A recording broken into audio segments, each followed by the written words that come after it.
necessary. We're all moms, and, we have the ability. We do what it takes. Don't think you'd be too squeamish if you do autopsies. We're not squeamish.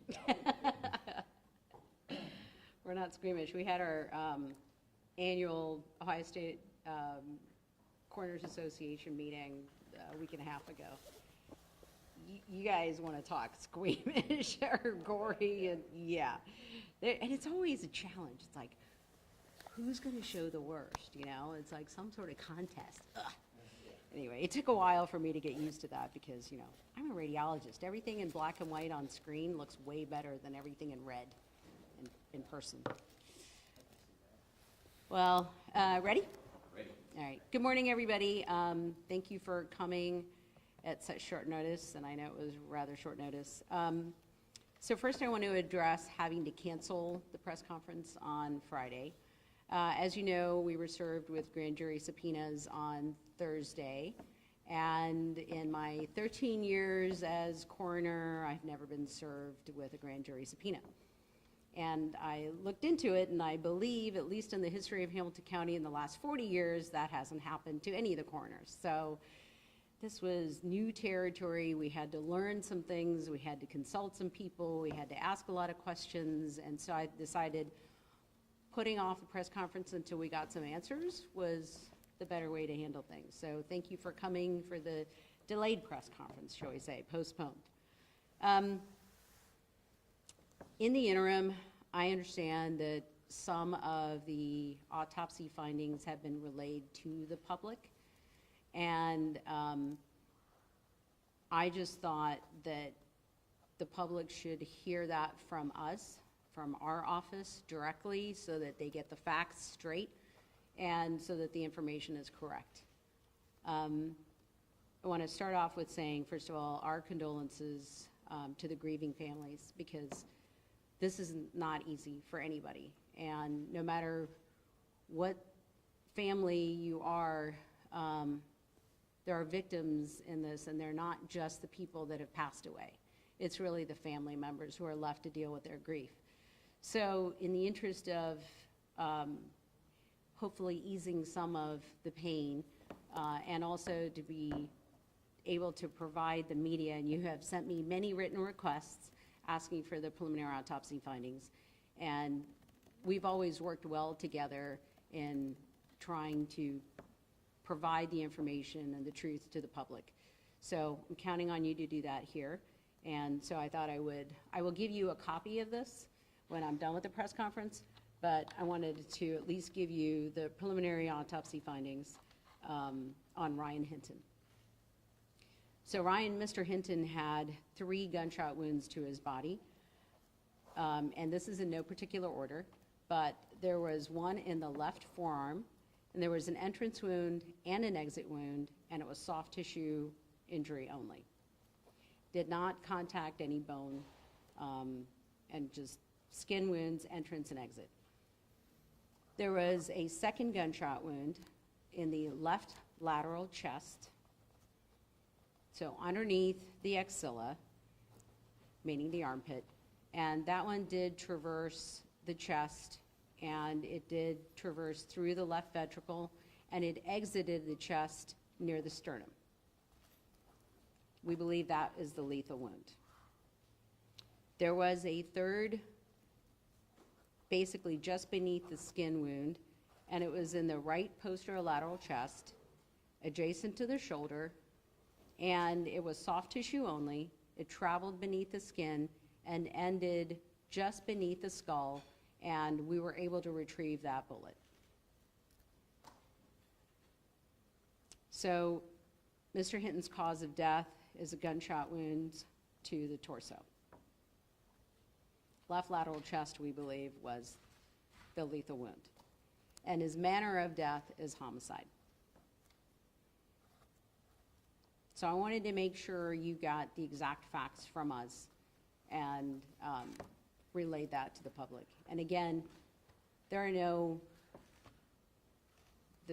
words to express our grief and our sorrow to the family members. And we hope that this provides some solace to know the actual facts. You ready to take questions? I'm ready to take questions, but they're going to be limited to our portion of the investigation.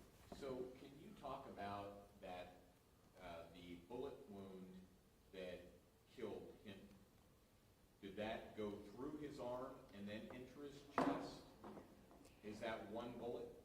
There is a possibility that that could have been the same bullet, because when you're running, usually you've got your arms, contracted in a 90-degree elbow position, and you're running back and forth like this. So it's possible that the same bullet traversed the left forearm and into the left side of the chest. If the bullet that killed him went in his side and out his sternum, which is his chest, does that mean he was shot from slightly behind? No, it was straight from the side. This is mid-lateral side. And if you're asking why did it go toward the front, it did contact a rib on the way. So, as you know, when projectiles, and you can talk to somebody who's a physics expert or a firearms expert, when they hit something solid, they tend to deflect.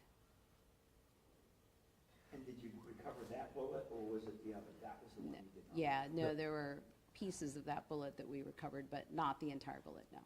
And he basically bled to death then, would have been what happened?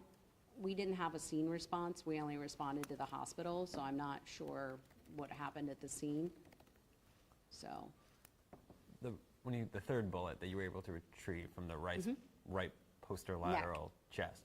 Are you no, saying he was it shot? was recovered from the neck, just below the skull. So you're saying he was shot in the back? No, I said he was shot in the right posterolateral near the shoulder. Almost that angle that you see in that body cam. I cannot comment on the body cam. First of all, there was so much motion, and I am not a body cam expert, and I get a little motion sick anyway, so that's not my cup of tea. So you're going to have to ask somebody about the body cam footage.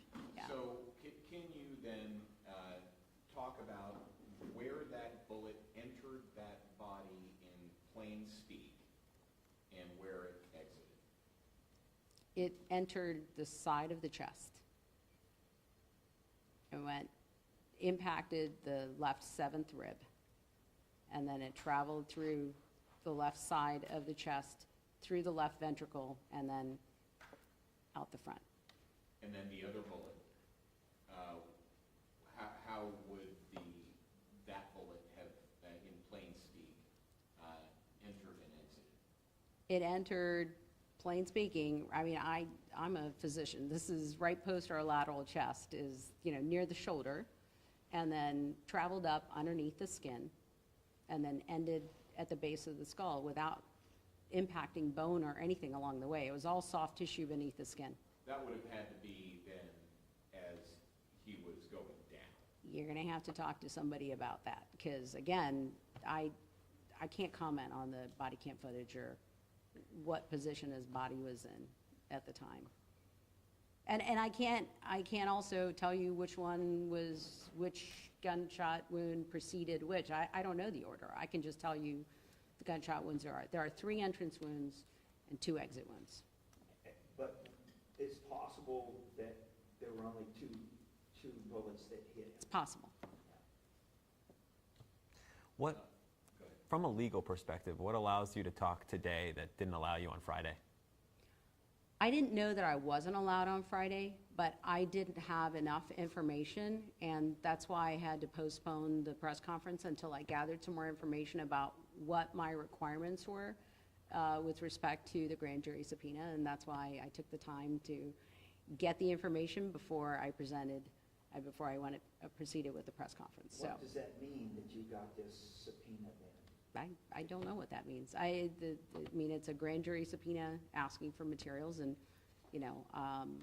like I said, I've never had one before in the office, so that's why I needed to find out what that meant. It didn't stop you from relaying any of this information then? Not today, but I didn't know what that meant when I received it, so I felt compelled to postpone it until I got some more information and then made a decision then to go ahead and move forward with the press conference. Does the reason why you wanted to hold this press conference, obviously you said it was to ease the pain of the grieving families. Does it also perhaps ease community tensions? Well, that is my hope, and I think in my 13 years of being in the office, being transparent with the public and the media with what we find and what we have found has been something that we routinely do, and that's part of what I've done in the office is I want to be transparent because I think you have a right to know, and I think the family has a right to know. And so we wanted to present you with the actual facts and not have conjecture out there with somebody saying this and somebody saying this, and and it's all confusing, and then the tensions are going up. So let me provide you with the actual facts, and that's what we are doing here. The other thing is that the family and the prosecutor's office have both been provided with what I'm going to be providing you. The family has also obtained their own private autopsy, so they have findings. They already know their findings. I'm sure that's been shared with them. So this is what we found in our office. What day do you report to the grand jury? I don't think I'm allowed to discuss that. Can you kind of, just like Dave, can you kind of point to where it is on the body? You know what, I didn't do the autopsy. So I'm looking at the report, and Is that going to be on what you give us, like the exact spot where it is? no, we don't do diagrams or anything like that. I mean, that will be provided, 'Cause when I'm you sure, say, in court. I'm not thinking like this area, and then the other one is like here or here? I'm a little confused on exactly where.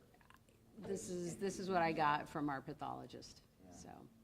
When did you finish the autopsy, and what was that communication with the police department, with them saying it was, through the chest, kind of where was the miscommunication there, and what is going to be done moving forward so this doesn't happen again? Well, this is why I ask that we provide the autopsy findings from our office, so that you get the real facts. And how that was communicated to the police, I don't know. I'm not even sure if they were present at the autopsy. Actually, I haven't looked into it. The autopsy was performed the next day.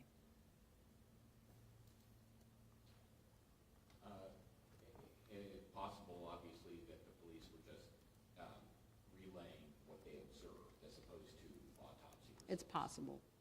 And I don't know, like I said, they might have been present for the autopsy, I'm not sure. But we also don't, even though you all request it, we don't give you autopsy findings the day that we do them. Because there's a fair amount of looking at all the information, looking at scene photos if there are any, looking at the other evidence that we're provided with before we even put together preliminary autopsy findings. And so we don't want to present you with something that we then have to retract later. Prosecutor Pillage said that she, after you canceled the last press conference, Prosecutor Pillage said that she wanted all of the information gathered, and she wanted to put that out with your autopsy results all at one time. Obviously, this subverts that. It precludes that from happening. What are your thoughts in reference to that? Well, number one, since you're all familiar with Ohio Revised Code 313.10D, which governs how we provide information to the media when the media provides us with written requests. Up until recently, that stated the coroner shall provide preliminary autopsy findings, photos, et cetera, for you to view in a timely manner. And we have always done that in the past. And in this particular case, the language now has changed to may, but we thought it was important for you to have it since you've all provided me with so many written requests for access to that. And we have always been transparent with the public in our findings. We're a scientific organization as well as a healthcare organization, and I think the public expects nothing less from us, and that's what we try and do. But we also don't want to provide it so quickly that we haven't had a chance to look at all of the evidence that we have. So our portion of the investigation, this is what we've concluded. Yes, there's still preliminary autopsy findings, because there's still a few more things that need to be done, like looking at microscope slides and, confirming all of the laboratory tests. But, Did you get the toxicology back? yes, And did that show anything in the system? yes, it did. But does that really affect Are you- what happened yeah, with? Well, I was just wondering, are you able to tell us what that was?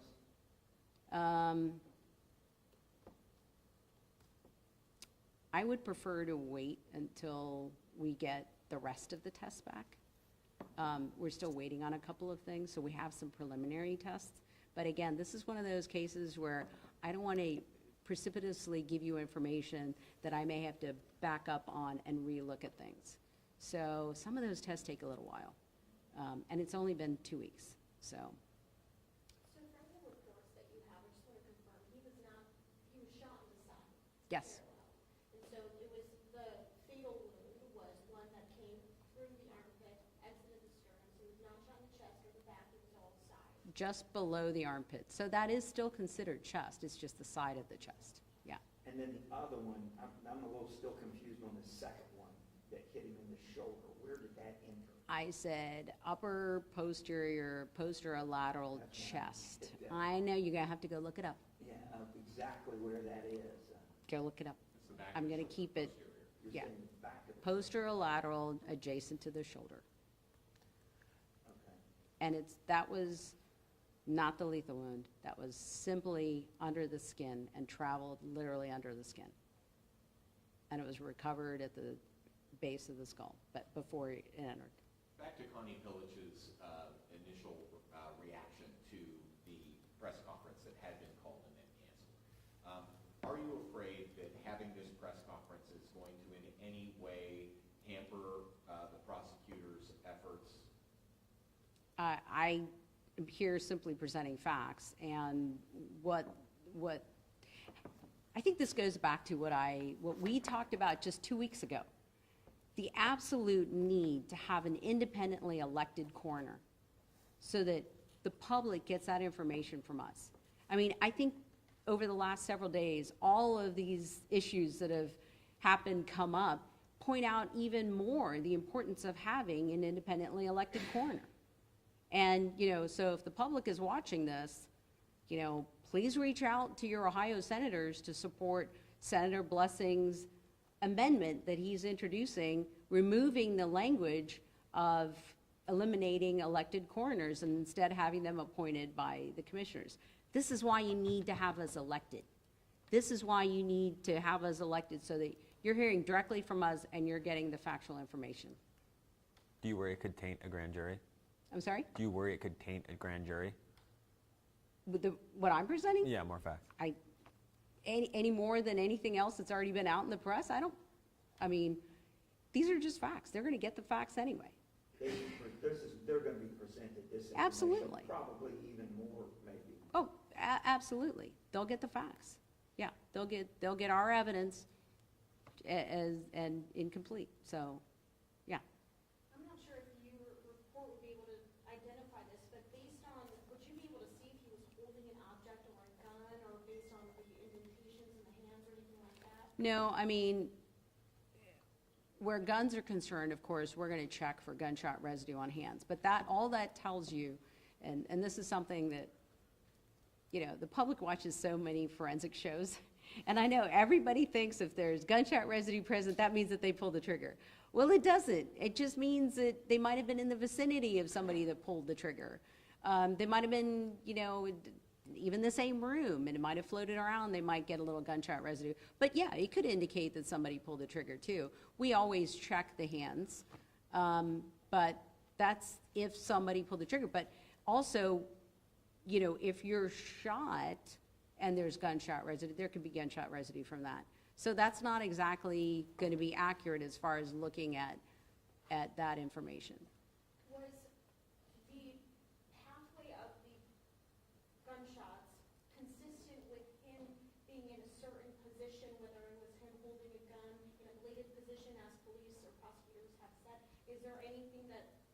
We can't comment on that. I mean, it passed through his left forearm, so, and the left side of his chest. So that would be where the bullet entered, and then it exited, you know, it deflected off the 7th rib through, and then it exited near the sternum, so. You said that, What additional information are we going to get from a final autopsy report? The laboratory tests, the toxicology reports, and anything else that we might find as far as, you know, medical issues that he's had, you know, have detailed analysis of the organs, just to make sure that there aren't any other medical issues that he might have had that we would, of course, relay to the family, that, you know, if there's something there that looked like it was genetic, and that we would share that information with the family so that, you know, they can have other people checked in the family. It's part of a routine autopsy to make sure that we're covering all the information that we can get. you said that you were not called to the scene but responded to the hospital. Is there any reason for that? Can that happen? Is that typical? No, he was transported to the hospital in an attempt to save his life. So, and then he was pronounced there. So that's why we responded there. If that didn't happen and he was pronounced at the scene, we would have responded to the scene. Yeah. Okay. So, It was that bullet when it clips that ventricle, that was probably the part of it that made this the fatal shot. correct. I mean, that's the part that did the most damage that would have been. Yes, that's the lethal wound. All right, I think we've exhausted all the details here. So if there aren't any more questions, I'm going to leave it at that. I do want to thank you all for coming, and thank you for being patient for my postponed press conference. But like I said, this was something that I had never experienced, and I, as an independent elected official, I did want to make sure that I was complying with the terms, and but wanted to still, I just felt it was important that with misinformation that might be out there in the public, that I give you the actual information. Thank you, Dr. Smith. Thank you. Appreciate it. These are copies. We will get those to you.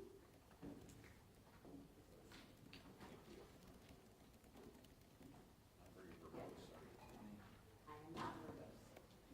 As a radiologist, you know that I keep things very brief in my reports. Well, if you ever saw my